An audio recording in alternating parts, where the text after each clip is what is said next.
Состојбата по пожарот во Трубарево се смири. Пламен нема, а веќе ниту чадање благодарение на брзата и организирана акција од надлежните. Предходно владата забрани пристап и движење во зоната на пожарот, а следните 7 дена акредитирана лабораторија ќе врши 24/7 мониторинг на квалитетот на воздухот. Институтот за јавно здравје најави дополнителни анализи на почвата и водата, но како што информираа оттаму, досега нема отстапувања во параметрите за радиоактивност. Инаку утрово определен е притвор во трајање од 48 часа на 4 осомничени за пожарот. Од судот велат дека се испитува и потенцијална одговорност и на други лица. Од денеска учениците од 4 училишта во Газибаба во близина на пожарот во Трубарево неделава ќе следат онлайн настава. Во пожарот кој избувна во рециклаторен центар за опасен отпад повредени беа 4 лица. Аеродромци од утрово почнаа да го блокираат мостот Близнаци во знак на револт поради големата загаденост предизвикана од депониите Вардариште и Дрисла.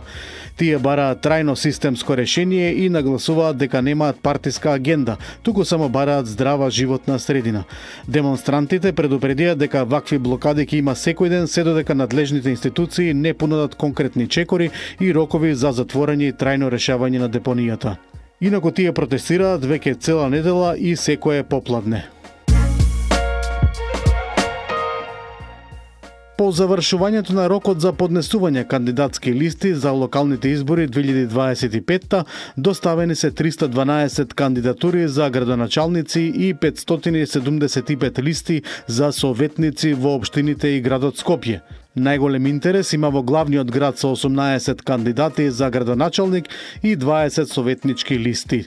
ДИК информира дека по проверките потврдените листи ќе бидат објавени најдоцна до 20 септември. Редоследот на кандидатите ќе се утврди со ждрепка најдоцна до 25 септември. Нов проект Скопје City Go, паметна картичка што ќе ги обедини сите услуги што ги нуди градот на едно место. Ова синоќа го промовираше кандидатот за градоначалник на Скопје од ВМРО-ДПМН Орце Ѓоргиевски. Со неа граѓаните ќе имаат едноставен пристап до јавен превоз, паркинг, музеи, театри, жичара и зоолошка градина. Картичката ќе биде достапна и како мобилна апликација, но и во физичка форма. Средношколците, пензионерите, невработените, лицата со попреченост и семејствата со ниски примања ќе ја добијат бесплатно. Придавањето отчет за сработеното во актуелниот мандат, градоначалникот на Центар Горан Герасимовски објави дека реализирале рекордни капитални инвестиции од речиси 13 милиони евра, а долгот на општината бил намален за 65%. Тој каже дека е изградена најубавата детска градинка во државата Пролет со капацитет од над 170 деца, а во училиштето Коле Неделковски се доградени 6 нови кабинети и училници. Обновени и изградени биле и детски игралишта, спортски терени и парк од 8000 квадратни метри во Капиштец. Додека Скопје се мачи со депонии, во Бутел има една помалку.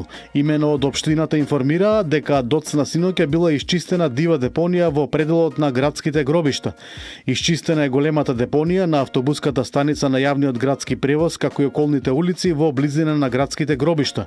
Нашата цел е општина Бутел без депонии, а граѓаните да бидат наш партнер во зачувување на хигиената, порача градоначалникот на Бутел Дарко Костовски. По 13 години заврши изградбата на црквата Свети Константин и Елена на улицата Македонија во центарот на Скопје. МПЦ најави дека осветувањето ќе се одржи на 28 септември. Изградбата започна во 2012 година, а финансирањето често беше проблем поради што траеше цела деценија. Средствата се собираа преку донаторски конференции, а дополнително помогнаа компании и бизнисмени. Во паркот Жена Борец во Скопје во ноќните часови претепале свој другар кој покасно починал во болница. Од скопското обвинителство отвориле истражна постапка против две лица. Сите тројца се сретнале и заедно пиеле, а потоа започнале меѓусебно да се расправаат. Вербалната расправија преминала во физичка пресметка, па двајцата осомничени со удари со тупаници и клоци по главата и телото му нанеле повеќе повреди на оштетениот. Како последица на повредените, тој 2 дена подоцна починал во болница, соопшти скопското обвинителство. Запленети се 204 банкноти и монети за колекционерски цели, чија вредност е процената на 700.000 денари. Случајот е откриен на скопскиот аеродром од страна на цариниците. Имено при контролата на патник, државјанин на Соединетите Американски држави, во двата куфери и во торбите што ги носел со себе биле откриени банкноти и монети за колекционерски цели. Против патникот е поведена соодветна постапка до надлежниот суд. Пајакот на општина Центар во соработка со СВР Скопје во текот на минатата недела дигнал 105 непрописно паркирани возила кои го попречувале нормалното и безбедно одвивање на сообраќајот. Од ПОЦ информира и дека во наредниот период ќе продолжат со секојдневно отстранување на сите непрописно и несовесно паркирани автомобили, со цел да се подигна сообраќајната свест на повисоко ниво и да се зголеми безбедноста во сообраќајот.